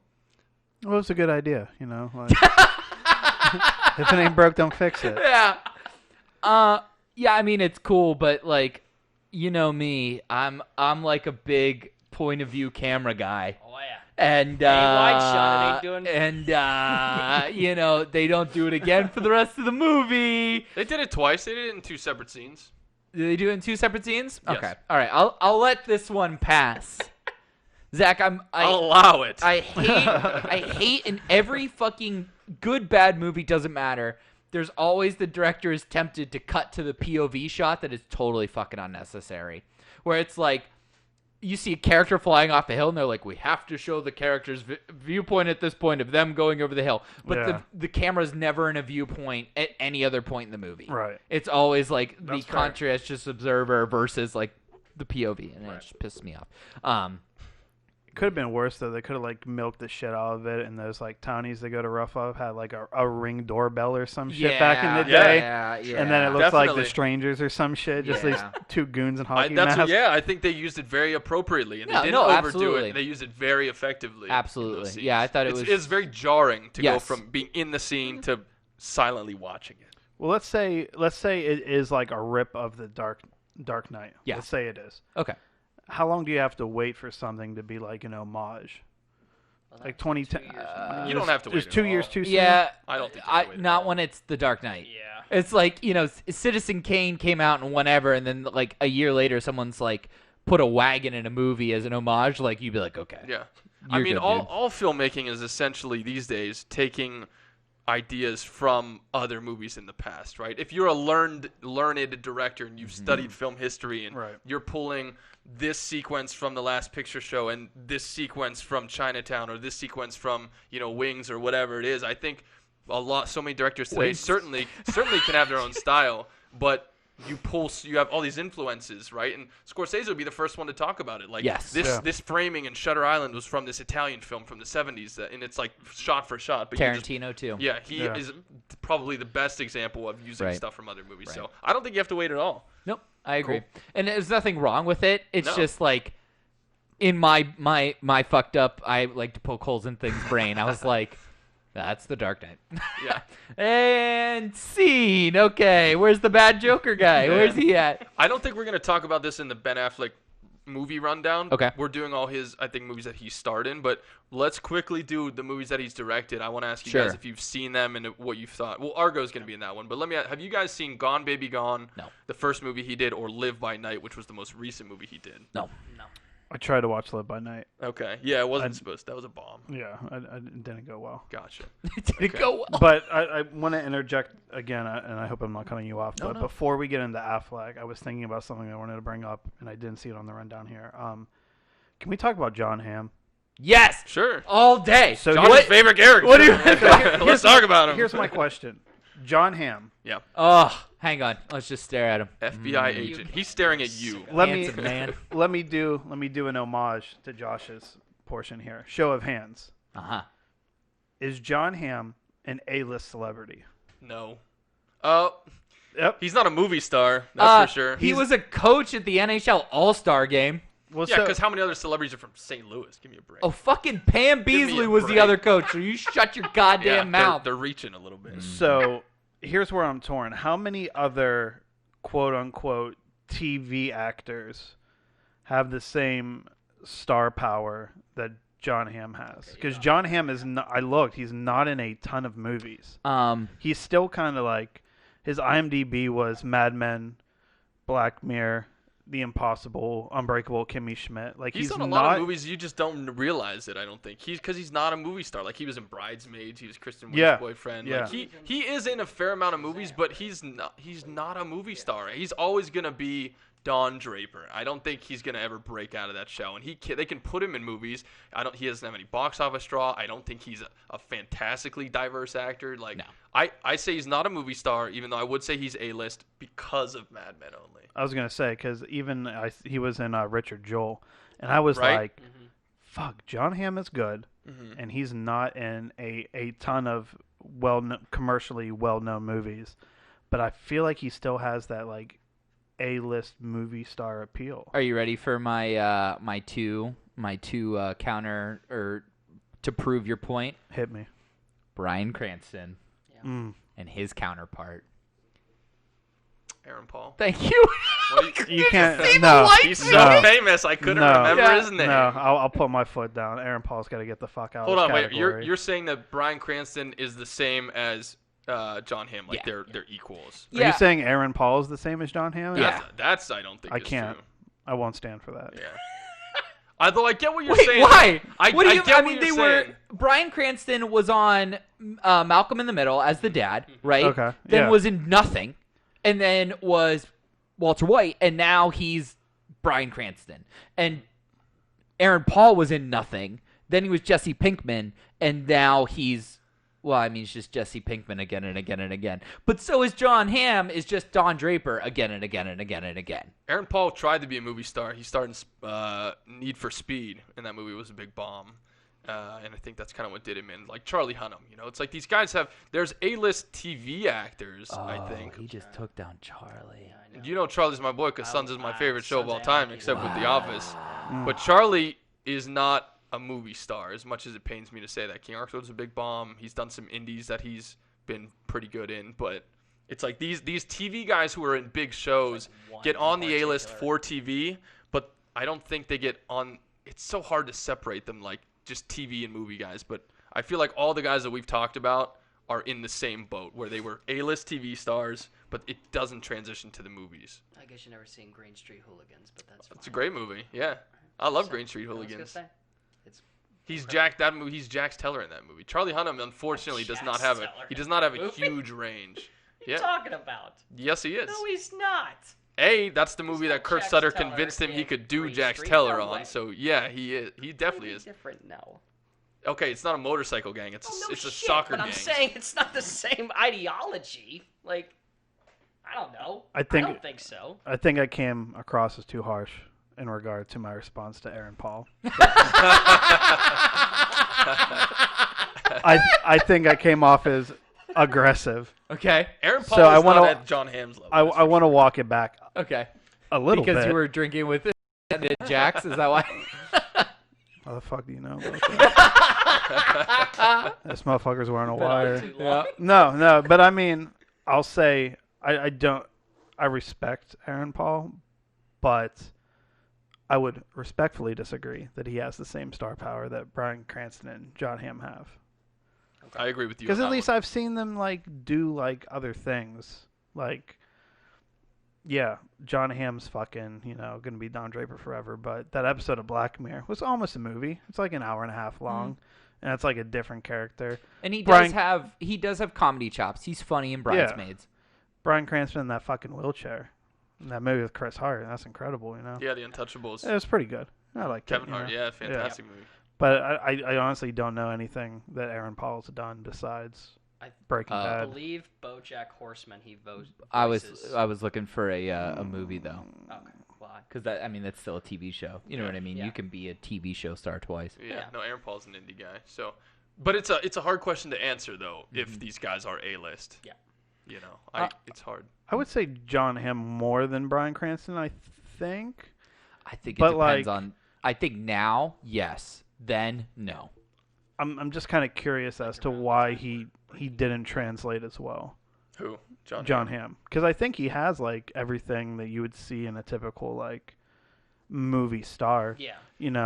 Not like like an action star, but like I can think of like probably 11 movies I'd rather seen John Hamm in than fucking Mark Ruffalo. But I I don't just know that- hate Mark Ruffalo. So I think there's a couple reasons for it. One, he's so iconic and well known as Don Draper. Yeah, if he puts a suit on, you're fucked. people You are just can't gonna put see him in Don a Draper. suit. Right. I don't think John Hamm could disappear into a role ever. I think he plays authority figures with the same haircut and the same look in every movie that he plays, and I think that's part of it. Is he doesn't have that's true. the real dramatic theater range as an actor. I think he's too similar in look and attitude and characters, and that's probably being typecast because of Mad Men because it was so good. Yeah, I think I don't hate that. I agree. Yeah. I'm like going through my Rolodex of like, Josh gets his one shot at a fucking movie, and is John Hamm going to be in that movie? As much as like Mad Men is one of, if not my favorite TV show of all time, I don't know that I'm going to cast John Hamm. Like Tom Hardy, duh. Like Know that. Cillian Murphy, duh. Yeah. You know what I mean? Like, but like I don't know that I'm going to fucking cast John Hamm. Yeah. I think he's one dimensional. Unless I'm doing a movie where I need a suit and a haircut. Yeah, I mean, they tried to do. I mean, I've never seen it, but they did cast him as Shazam, and I haven't watched it fully because it completely like goes around in 180 of how his character normally is, of proper and like in your face demeanor to very silly, childish kind of thing, and that's how he was too with Wait, you're saying John Hamm was in Shazam? Yeah. That was Zachary Levi. Okay, obviously I don't know what you're talking about. I was gonna say, holy shit, that was John Hamm. Definitely not John Hamm. Yeah. That's Similar. all right. I gave you the nod that it was him, and then Generic I was white wrong guy, as well. So, yeah. hey, hand up, I was also wrong, Austin. But I also think Matt Damon and Mark Wahlberg are the same person, That's and that Rachel McAdams and what's the other one? What's the other Adams? Amy Adams. Amy Adams They're are the same They person. are the same Well, fucking person. They're not. I don't agree on that one at all. But I know who Tom Hardy is, and I know that Wait, Paul so- Rudd is the actor of a generation. oh, don't even get back into that one. no. We already did a whole show on that one. Yeah. It was a nightmare. Leo, yeah, he's better. Brad, he's better. Let's just give it up. All right. So you guys say what was our results for? Do we think John Hamm's on the A list? A-list, yes, not necessarily transitions to a blockbuster actor. A list, yes. Movie star, no. Right. correct. Cool. Agreed. All We're around. all agreed. Yeah. Nice. Good question though. That was Is interesting. he a badass Don Draper? Yes. Sure, yeah. All right. So this is a new thing. Austin's not gotten to do this. Zach, you didn't get to do this last time you were on. It's called overrated, underrated. You can say fairly rated, Okay. but we're going to list Ben Affleck movies, and off the top of your head, you say Oh. overrated, Oh, underrated. I love this. Okay. Okay? Yeah. All right. So let me pull this up. First one, my boy K. Smith, Mallrats. Overrated, underrated. I have not seen, so I abstain. Although I'll say Kevin Smith because I love Pittsburgh. So I'll say overrated. Only because I see another movie on this list that I will fucking die for. Okay. That has very similar Okay. circumstances. Okay. so. Okay. Okay. I have not seen it either, so I abstain. Clerks is what gets all the awesome hoopla, whatever. Mallrats is where this cast of characters that Kevin Smith makes a series of movies over really takes a hold. So Mallrats to me is underrated. is Mallrats like the predecessor to Clerks? Like It's the it came before? yeah, it's after. Oh, it's after. the sequel. Okay. Technically After the Clerks sequel. 2? No, Or... Clerks 1, then Clerks 2. Okay. Okay. Actually, there's a series of movies on Clerks 2, but all right. Chasing Amy. Abstain. I have not seen this one either. I don't think it's definitely not overrated because I don't think anyone is so like, yo, you see Chasing Amy? It's so good. Jason Lee was in it. That's amazing, though. Is this a Kevin Smith one too? Mhm. Kevin Smith directed this one. A lot of Kevin Smith. Affleck and Smith they're real buds, Maybe I and should've seen that'll it in come up Tusk. later just how real buds they are. Yes. This is probably just fairly rated. Yeah. Like I'll see, I- Yeah, I would swap it out for what's that one with J-Lo, Forces of Nature? Jersey Girl. Oh, yeah. Yes, I think so. Yeah, I'll swap. so. Yeah, I'll say Okay. fairly rated because I would swap it out for that. Yeah, I'll agree with that. Goodwill Hunting. Overrated or underrated? Yeah, you don't. I think it's fairly rated. Fairly rated.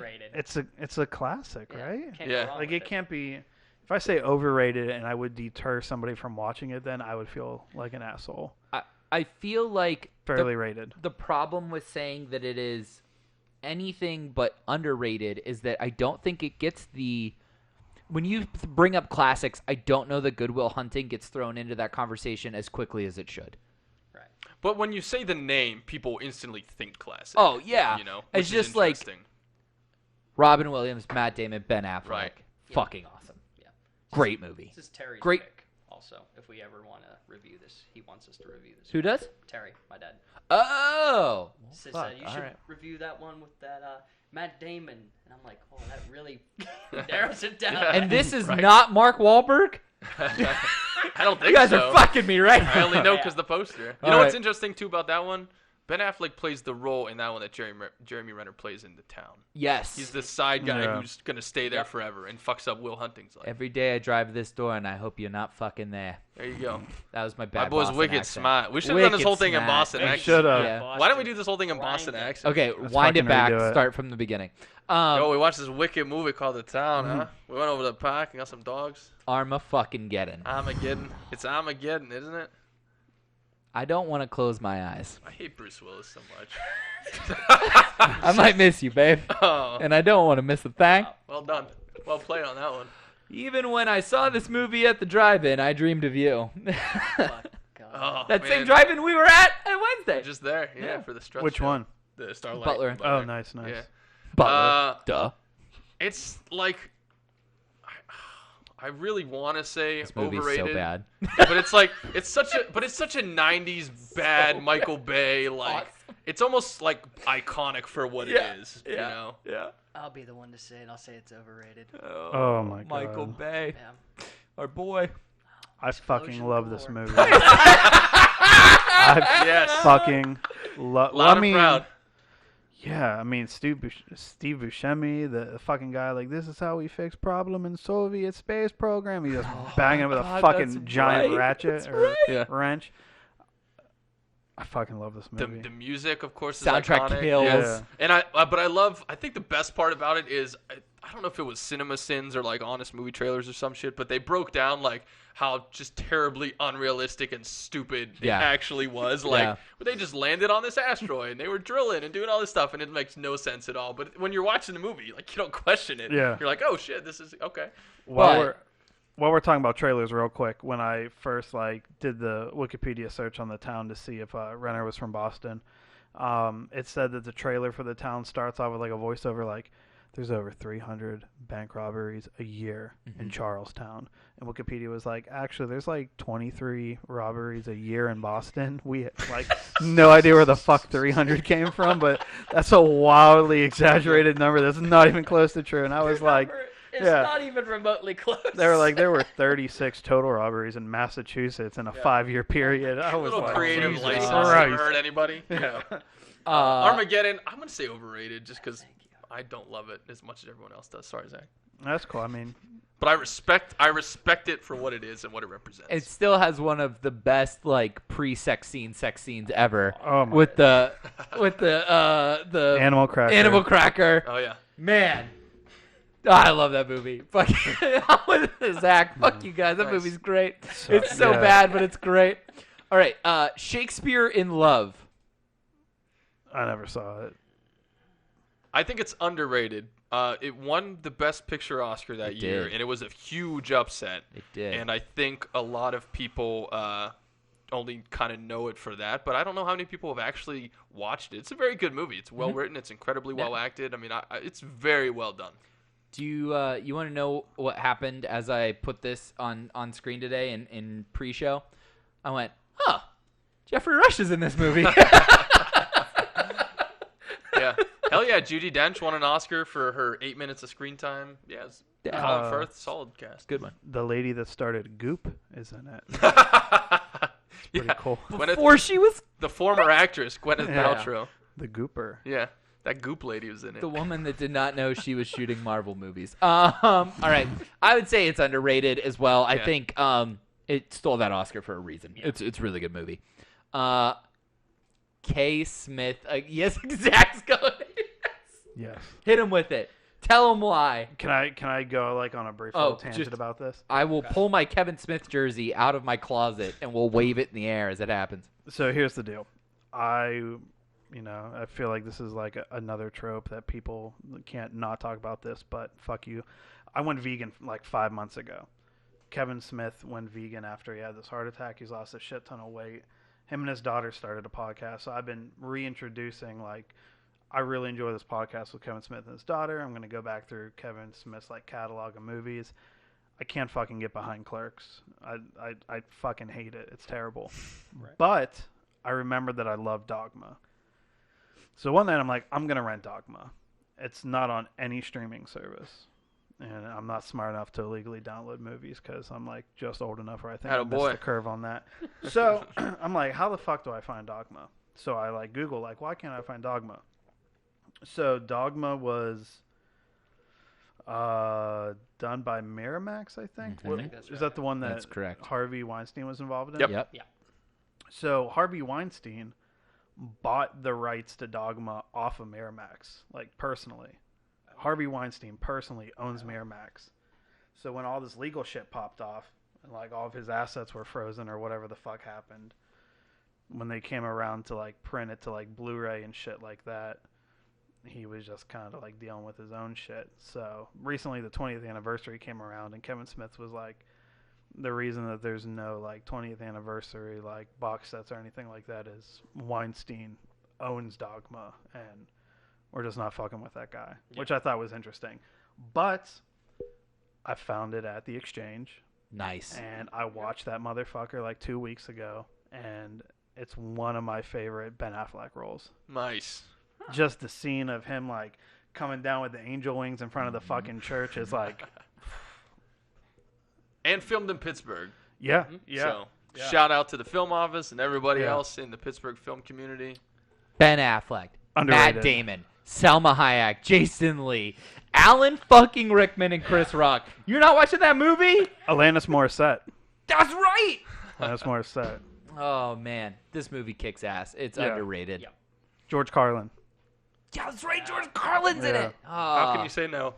All right. Did anyone see Reindeer Games? No, but I Yes. love that in Roll Call, the little black kid is always calling Sean William Scott Reindeer Games because he's white. It's like, fuck you, Reindeer Games. I'm not Ben Affleck. That's all I know about Reindeer Games. Sean Scott is definitely not Ben Affleck. Yeah. I thought Reindeer Games was, I don't know why. I just heard the name a lot like growing up and I kind of thought it was like on the same level as Good Will Hunting. So I watched it one day and it's sure as shit not. And it's got that guy like Dennis Fiera or whatever that Yeah. hosted the second, I guess like the first reboot of Unsolved Mysteries. He's like this mustache fuck. It's not a great movie. It's overrated. If It's- people like it. It sucks that you say that because actually looking at this poster and this cast, I'm like, I kind of want to see it. This looks like it could be a good 90s action movie. You just like shows It is. Theron. It's a good '90s action movie, Yeah. but in the same way that like, Face Off is. yeah, Okay. like you'll probably enjoy it, but you won't really feel like fulfilled after watching it. directed it? I You look at him leaning in closer, trying to figure it out. I'm trying to see who Full on directed eyes. it. Yeah. He probably didn't even put It his full name on on looks the like it would poster. just fit in with like Bay or Yeah. Con Air or Yeah, like it's those a movies Bay that are movie. like iconic of that era. You know, I it's mean, a there's Bay. a guy in a Santa costume coming out of the flaming casino. You know how I know it's a Bay movie? That's the first picture on the. That's as you Yeah. pull it up. Yeah. You know how I know it's a Bay movie?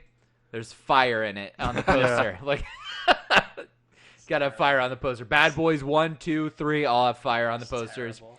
All right, how about Pearl Harbor? Pearl Harbor, I think is fairly rated. I don't really think anyone loves Pearl Harbor. I think I think it's like other Michael Bay movies in that people respect the technical wizardry of it, but the movie itself is like people know is terrible. Yeah, overrated. Any movie that came on two VHS tapes, you knew it was about to be like a long fucking haul. Yeah. But it's all right. When they shot this movie on film, they shot over 1 million feet of film, which was like a that's huge right, landmark when yeah. they shot on film. That's how Yeah, you knew a yeah, movie yeah, was yeah, like yeah. like James Cameron movies were like 1 million feet of film, and that's how you knew it was fucking long as hell. So, yeah. Austin, I know what you're thinking. It's Michael Bay movie. Where's the flames? You see, that's smoke Oh, I'm very from well aware. flames. Very well aware. Yeah, all right. I just wanted to Yeah. make sure you were up on it. All right. Explosions. Yeah. Jay and Silent Bob Strike Back. I just Under fucking rated. Shut up. We'll move on. just have all Kevin Smith movies Underrated. up here. I didn't realize Ben Affleck Underrated. was in every. Will Ferrell's every in movie. this fucking movie. I am the click commander. It is. Is it the best Kevin Smith movie? New. Maybe. Maybe. Why? Zach Mark Efron? Hamill Oh. has a you say? lightsaber in this movie. That's true. Would you put this above Zach and Miri make a porno? Ooh. Yeah. That's what I'm saying. This guy. Or Jump Red in the State. gun. All right, it's above Tusk. I like Tusk. Well, that's not hard. Man, I don't know how I feel about it. All right, Austin, how was Daredevil? Oof. Overrated. Overrated? Shit. I don't think it was overrated. I think everybody thought it sucked, and then I it think it's. sucked. I'd say Yeah. fairly rated. No. Look at this poster. I mean, oh my god, it's so bad. Awful. Jennifer Garner. Was he dating Jennifer Garner at They this were point? married. They They were were married. Kids together. They were married for Oh. like 15 years. And then he divorced her, and he divorced dated her and Jen- shacked up with now Anna de Armas.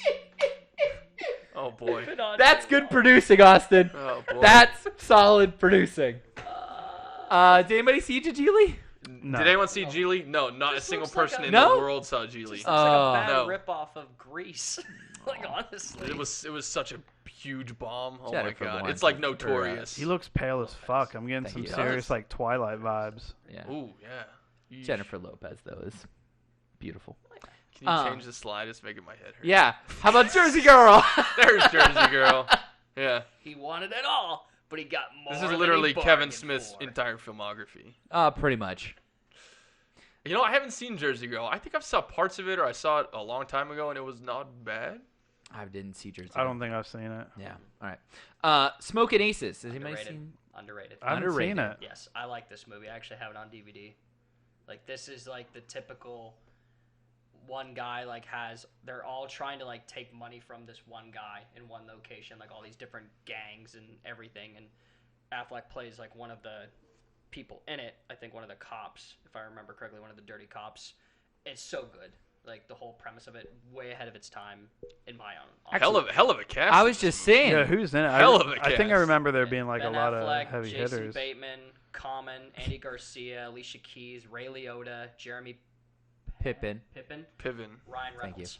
Oh shit. Okay. Like it's crazy ass cast. Like I'll have to have you guys like. Man, you got a Hobbit in the movie. You got Deadpool in the movie. You have the least successful star from Goodfellas in the movie. I remember So looking awesome. into this movie and wanting to watch it, and I pulled it up on Rotten Tomatoes where it's at Yep, 30%, and it yeah. turned me off to it. Although the audience score is 62, so that's pretty good. But yeah, I remember looking into this like, ooh, this looks stylish and cool and sexy and fun, and the reviews were like, I think there was another movie around this time, Justin, because we're in high school here, and maybe you can, because there was another casino robbery movie around that time. 2007. Was Yeah. it 21 with Kevin What was it? Spacey? Been one of the oceans, or is that? Like, No, Is it, it like was the same time like Lock, Stock, and Smoking Barrels Oh, came that out, was like I- early or like 2000s. Seven Psychopaths? I want to That say was that there later. were a lot of like movies like this. Posse Cup movies like this Yeah. around that Yeah, time. Yeah, Mississippi yeah. Grind was 2008.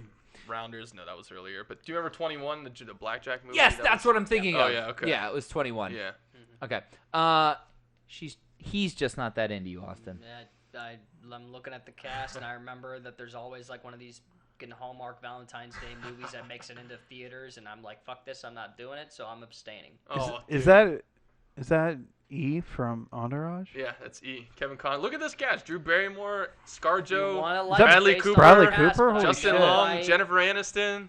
Yeah, you want it. I'm going to say this. I'm a sucker for this movie. I love the cast. I think it's very charming as a romantic comedy. Jennifer Goodwin is just like the cutest girl next door in the world. So yeah, this is as far as romantic comedies go, where it's like 4 different plot lines going on at once. It's definitely not the worst. This movie's charming. I think it's underrated. This is also I haven't seen it, but I would watch this movie. This is also There we somehow a movie where Ben Affleck and Justin Long are in it, and it's not directed by Kevin Smith. I know, right? So that's just kind of a fun little. He twist was there. He was there in spirit. All right, kids.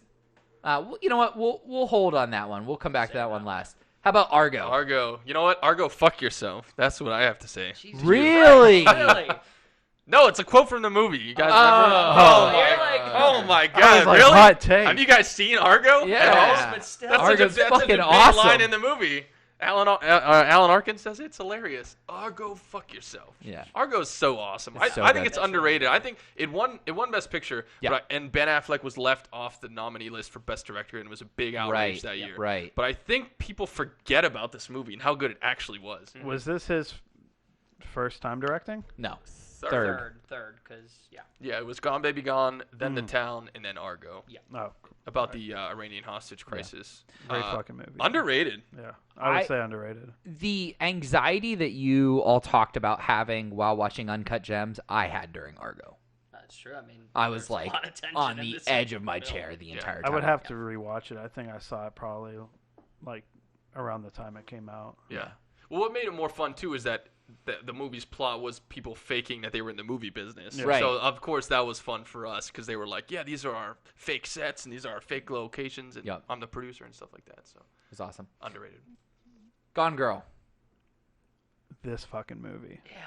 Is that a good or a bad? This I fucking. can't tell. If we're talking, I would, like I said, I'd have to rewatch Argo. But if we're talking Affleck movies that gave me that Uncut Gems anxiety, This is the one. Yeah. this might be more anxiety inducing than fucking Nice. Uncut Gems. But Okay. That's David. this is a Fincher. top 5 movie like The David of all Fincher time special. for me. Yeah. Wow. I'd never This trust. is- Wow. this I'd never is, like, trust a woman fantastic. again. Never. No.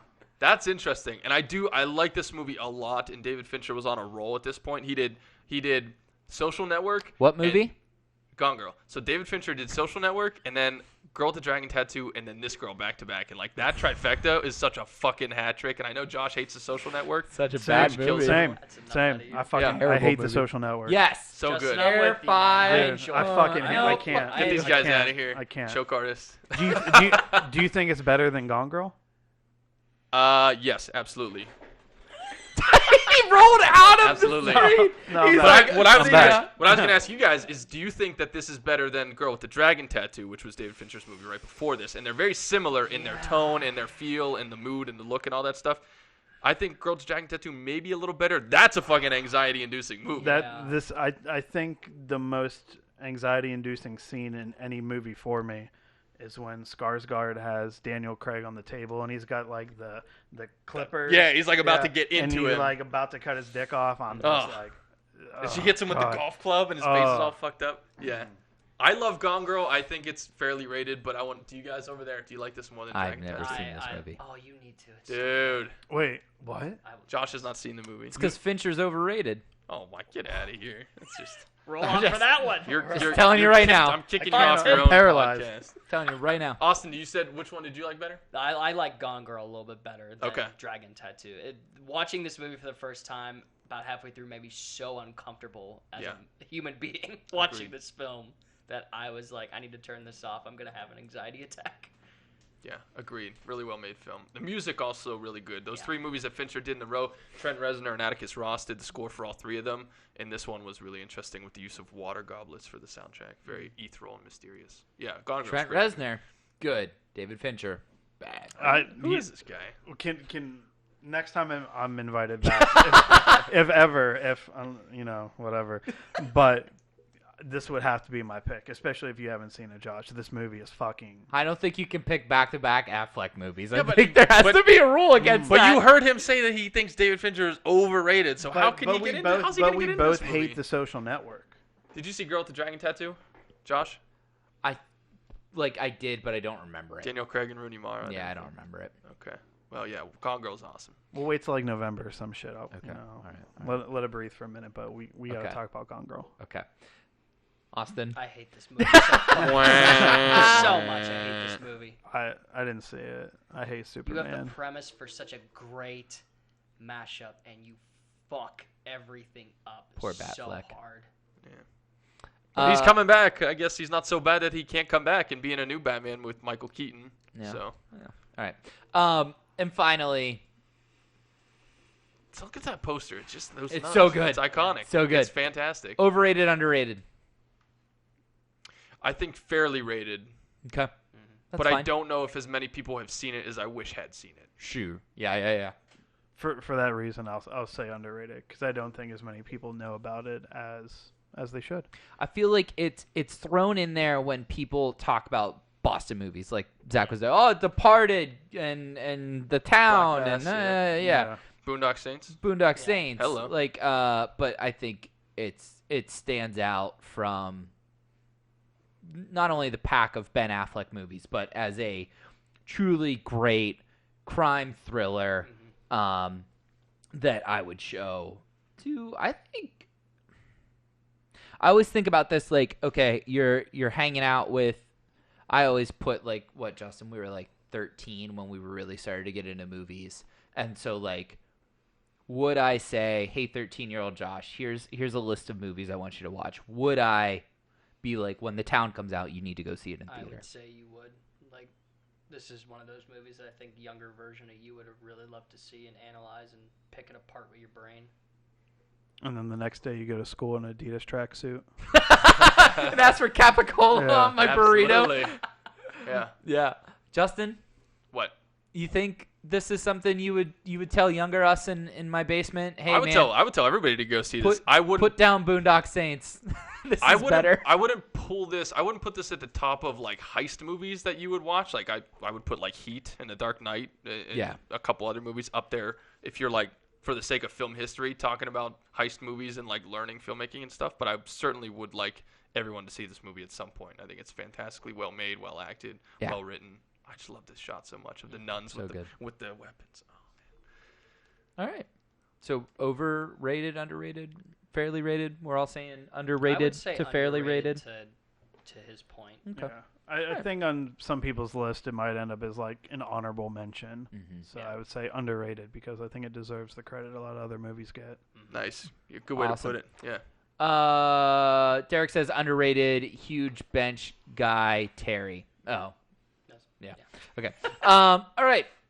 That concludes thoughts from the movies this week. Zach, thank you for picking the movie and coming back on. Hey, Austin, excellent nice choice. to have you back for a week here. And then next week, Justin and I will be back to the duo show, and we'll have something else that I'll yell about, and Justin will tell me I'm nuts.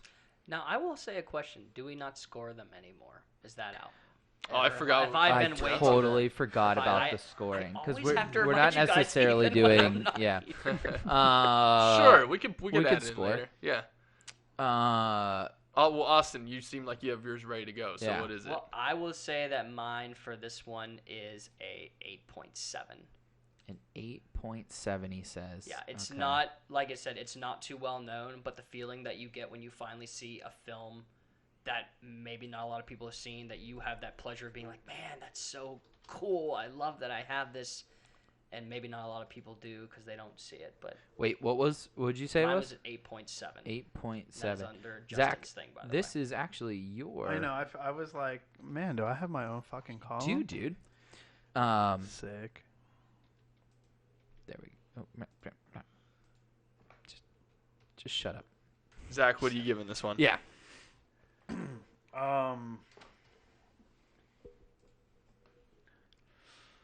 I don't know. I don't want to steal 8.7, but it's like that's a solid score. Like a 9 almost seems like too high, and a 7 seems kind of low. But How about an 8? I'd say a 7.9. 7.9. Justin, you want me to go? I'm giving it a 9. A Love the 9, town. he It's says. fantastic. All right, let's look over the Josh scores here. All right. I always have Oh, wait, to you know go what? off I'm of- doing an 8 because Mystic River's an 8, and I think this is exactly on the same as Mystic River. Okay, Yeah. so we got Goodfellas at a 9.1. It's not as good as fucking Goodfellas, so it's not in the 9s. Okay, Social Network I gave an 8. It's better than Social Network, so we're talking in the 8s. Ex Machina was an 8.7. I think you fairly enjoyed It's, Ex Machina. yeah, that's I think a fair score there. And I'm seeing if there's anything else kind of around in that area. I would say it's better than Ex Machina. Wait, What? can I change my score real quick? Yeah, I'm embarrassed. I want to go like 8.3. 8.3. Yes. Okay. Okay. Especially if I gave Uncut Gems a 10, like putting this in the 7 seems just fucked up. So Yeah, all right. 8.3. Sorry. I'm going to go good old Patty Kane. Give me the double 8s. Okay. I can dig it. Everyone's in the 8s on this one. Yeah. Yep. Yeah, I think it's It's a well-deserved 8 movie. a Like, good movie. Is it in that, what I always say, would it make your AFI top 100, your Yeah. personal one? I don't think it makes it for me, but I think But it's an honorable mention. we would Absolutely. agree. That's the Yeah. best Yeah. way to say it. It's Yeah. like right outside that bubble. right, Yeah. right outside the box. All right. This has been Thoughts from the Movies. Thank you guys for watching, and yeah, Justin and I will be back next week, and then we'll bring the boys back around here next time we review a flick. So, Love it. Thanks for joining us, Love it. boys. all right. Great Of course, stuff. thanks. Great Thanks, stuff. guys.